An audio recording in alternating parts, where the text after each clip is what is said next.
Gospel reading this morning comes from John chapter 15, verses 1 through 8. Jesus says, "I am the true vine, and my Father is the vine grower. He removes every branch in me that bears no fruit. Every branch that bears fruit, he prunes to make it bear more fruit. You have already been cleansed by the word that I have spoken to you. Abide in me as I abide in you. Just as the branch cannot bear fruit by itself unless it abides in the vine, neither can you unless you abide in me. I am the vine, you are the branches. Those who abide in me and I in them bear much fruit, because apart from me you can do nothing. Whoever does not abide in me is thrown away like a branch and withers. Such branches are gathered, thrown into the fire, and burned. If you abide in me, and my word abides in you, ask for whatever you wish, and it will be done for you. My Father is glorified by this, that you bear much fruit and become my disciples." The Gospel of our Lord. Praise to you, Lord Christ.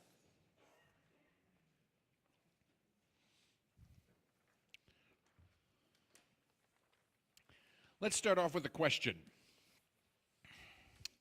What are the benefits to following Jesus, to being a Christian, to being part of the church? It's an odd question, not because it doesn't make sense to ask, but because we presume the answer so often. We tend to take at face value that, of course and naturally, there are great benefits to being a Christian, that we just presume that our lives have more because we follow Jesus. But we rarely take the time to articulate what those mores are. There is one group of people, however, for whom this is not a new question. All of those new members who joined a couple weeks back, each one of them heard me ask some version of, "So why do you want to join the church?" And I'm going to admit it here. It's one of my favorite questions to ask, because no sooner do the words leave my lips than I see each person's eyes grow wide. And I can almost hear their thoughts. "Oh no. Is this a quiz? What's the right answer? What happens if I don't get the right answer?" I enjoy this question because I know in a moment that they're going to probably stammer out something like, I just think this is where I'm supposed to be, or this is good for me, it's good for my family. And then they look at me with big, vulnerable, doe-like eyes that just ask, "Did I get the answer right?" You did. It is a moment of holy laughter for me. You'll have to trust. There is a bit of comedy there, and not because I'm a sadist that enjoys finding pleasure in other people's pain or even their awkwardness. No, my joy in this moment comes from a higher place. It comes from knowing that God has already been writing the answers to that question on their hearts, even if they hadn't noticed that their souls were being filled with those answers. In short, the fruit of following Jesus, of worshiping him, that is supposed to occur, is already blooming in their lives.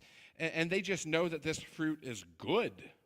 They know it intuitively. Hence, it's actually difficult to answer the question. I mean, it's like if I corner you in the, during coffee hour, and I'm like, "So what do you enjoy about being able to taste?" You're like, "I don't, what? It's taste. It's good, I guess. I mean, as long as you're tasting something good, but I like having the sense of taste. I'll say that."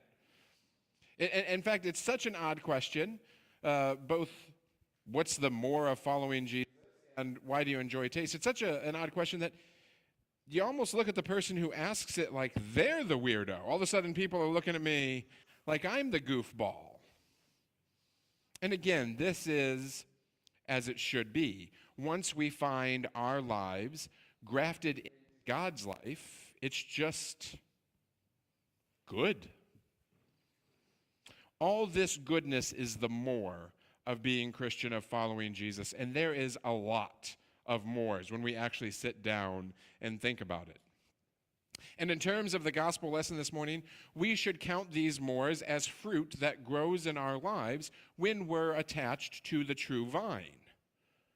These fruits include friendship with God, which itself requires the erasure of sin. We also gain fellowship with one another. Fellowship with Christians, which is like friendship, but it's still somehow a little bit different, a little bit more. What else? What are some of the other mores that you can think of? A moral compass? I think so. It's always nice to have a moral compass. Living life well is hard. Issues are complex and difficult.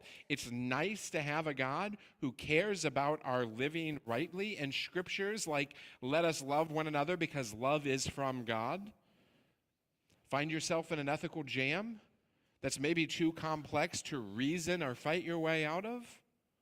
That's okay. As a baseline, you can figure out what love looks like in that situation and strive for it. Because love is from God. We're also given purpose in our lives. We aren't just here to live, work, play, and die. There is meaning to our movements. There is purpose in our play. Purpose is important. Don't underestimate purpose. It's tough to get out of bed in the morning if you don't have purpose. And if nothing else in your life gives you purpose, God can and God will. And he does it, by the way, for everyone. That's amazing. That's unique. Nothing else in this world gives purpose to everyone. Work? Nope. If you've ever been downsized or given the option of an early retirement, you know exactly how fickle work can be. Work can give you purpose in your life for 40, maybe 45 years. But eventually you'll be put out to pasture, ready, whether you want it or not, whether you are ready for it or not. But not God. God will give you purpose at 8 or 88. He doesn't care. He can work with both youth and age and everything in between. So many mores to being Christian that it's no wonder that it's actually hard to find the right answer when you're surrounded by such a cornucopia of them. It's almost like a fish trying to describe water. What's the best that it's going to say? Well, I guess it's everything. And our reading this morning most certainly wants us to focus on these mores. I mean, just look at the way the reading ends. My Father is glorified by this, that you bear much fruit and become my disciples. We can read this as saying, my Father is glorified by this, that you become more in him. Yet snuggled alongside all these mores is the less of pruning. Indeed, the tricky word for us this morning is that God isn't only in the giving business. He likes to take too. And at first, we probably don't even dislike that he likes to take. Because what is the first thing that God takes from us? Our sin. All that is holding us back from truly being friends with God. Yep, God just takes that. And Jesus, he reaches down from the cross, he grabs a hold of our sin and says, this is mine now. And we are relieved. But he keeps going. Jesus looks down upon us and he sees that in the place of the sin that was on us is this slimy residue of shame. Like a mom with a napkin wet on her tongue, he just comes right at us trying to clean up that shame. Yet this is interesting because this is the first time And this process of God lessening, of God taking, where we might actually feel a little threatened by his pruning, by his lessening work. Because sometimes we grow attached to our shame. You know what shame is like? Shame is like if you've ever had a cavity and it hurt like the dickens, but you kept sucking wind through it or probing it with your tongue just to make sure it was still there. Anybody else do that? Right. Shame is like that. We don't like shame, but we keep touching on it every so often just to make sure that it's there, just to make sure that it still hurts. Like a cavity, too, by the way, we know that the cure for shame is probably going to cause us a little bit of discomfort. And so one of the reasons I think we don't part so easily with it is because we don't want the discomfort that this will entail. So yeah, Jesus spits onto his napkin and starts to wipe our face clean. And if that image is a little gross to you, don't forget that this is the same Jesus with a little bit of spit and a little bit of dirt once healed a blind man. But we don't like it. We squirm like little children when that napkin comes at them, going, dude, stop it. But he won't until the shame of our sin is wiped clean. So, we think that's surely got to be it, right? God takes our sin from us, that's great. He wipes the shame of that sin away from us. That was a little unpleasant, but I guess on the other side of it, it wasn't that bad. And we hope that this is where the pruning stops. We gladly lost the sin and we uncomfortably lost the shame, but Jesus is only starting. There is a really good chance that Jesus is now going to go further into our lives. He's going to threaten our status quo. He's going to threaten our sense of normalcy. And now is when it is important to pause and remember why he is doing all this pruning in the first place. All of this pruning, all of this lessening has an end goal: growth. God gives to us in two primary ways. The first way that God gives to us is gift. Plain and simple gift. The gift of communion with him, the gift of fellowship with one another, the gift of ethics, the gift of purpose, the gift of being able to sing God's praises and knowing that someone is on the other side of our prayers. Simple gifts. That's the first way God gives to us. But God gives a second way: growth.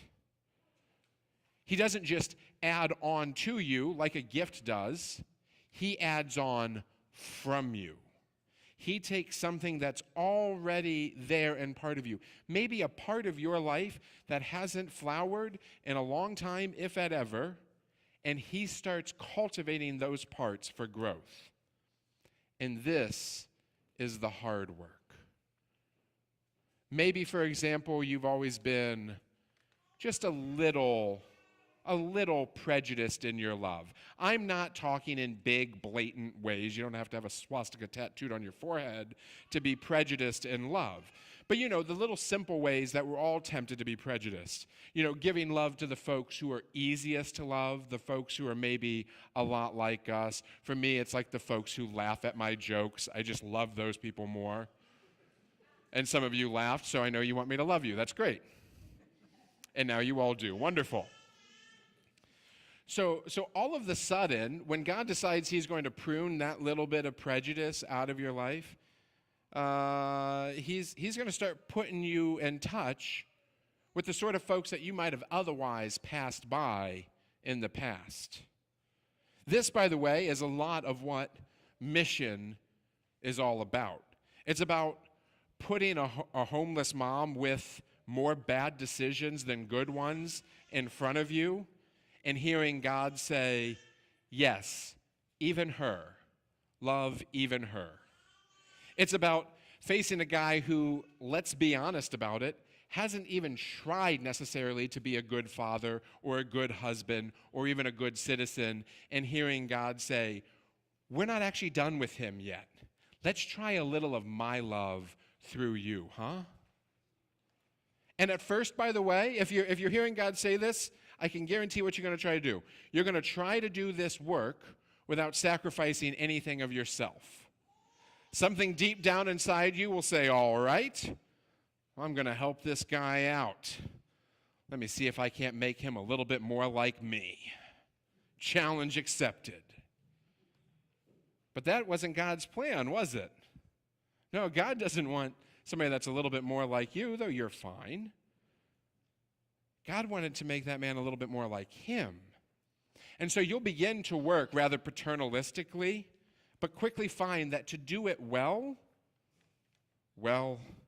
you're going to have to lose a little something inside you. You're going to have a little of those pretensions pruned back. Yet hear this good news. The pruning is not meant as an affront to you, but as a different form of a gift from God.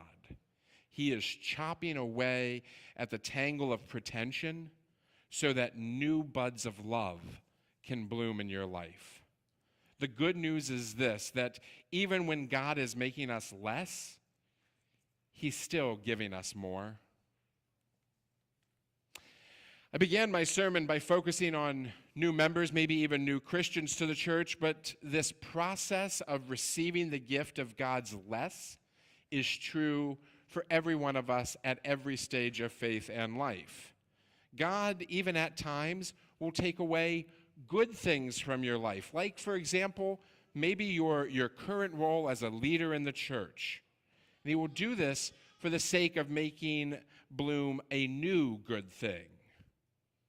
So maybe, and again, this is just an example. I'm not trying, don't be like, I wonder who he was talking about. I'm not talking about any one of you in particular. As an example, maybe you won't be an elder or a deacon again for at least a season. But this pruning is not God rejecting you. In fact, this pruning is God's selecting you for new growth in a new way. And I'm convinced if we could ever get outside of our lives, if we could ascend high enough and sort of look down, we could see how the entire spiritual ecosystem was working its way out. New folks come in, full of all of God's mores, that just, the gifts that he gives. But soon they start finding that God starts to take away a few things. Like maybe the first thing God takes away is he just plucks a little bit of their free time by pressing onto their hearts a need to serve the church through a committee or mission work.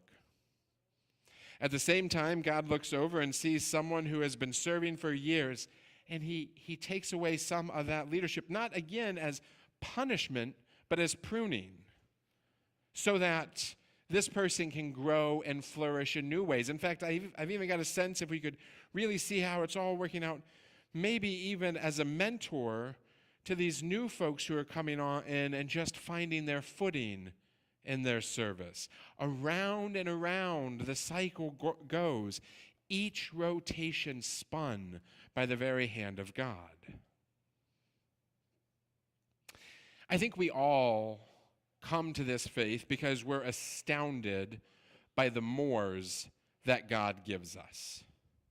It is the amazing grace that we write hymns about. But I challenge you to embrace the less as well. Embrace the pruning. As a final illustration, I'm reminded of the last scene from the Academy Award-winning Schindler's List, which is 25 years old this year. A factoid I give you just to make us all feel old. In the last scene, we see Alfred Schindler being given a ring by some of the Jews in his employ. And rather than celebrate all that he has accomplished, he says, I could have gotten more out. I could have gotten more out. I could have made more money. I threw away so much money. I didn't do enough. This car right here, why did I keep this car? That's 10 people, 10 more people. This pin, that's 2 more people. It's gold. 1 more person at least. Yes, definitely 1 person. 1 more person I could have saved. And at this moment, he breaks down in tears, lamenting what he didn't do. It is a stirring scene and one well worth watching again. And in fact, our church will post this scene on our Facebook page sometime this afternoon as a follow-up to this sermon. I encourage you to take the 3 or so minutes to watch it. But the thing that I can't get past while watching this scene is the simple truth that Schindler learns at the end. Sacrifice isn't as bad as it seems. In the end, we are all more likely to regret what we foolishly clung to than we are to lament what we had taken away. Such is the nature of serving and worshiping and loving a more and less God. In the name of the Father, and the Son, and the Holy Spirit. Amen.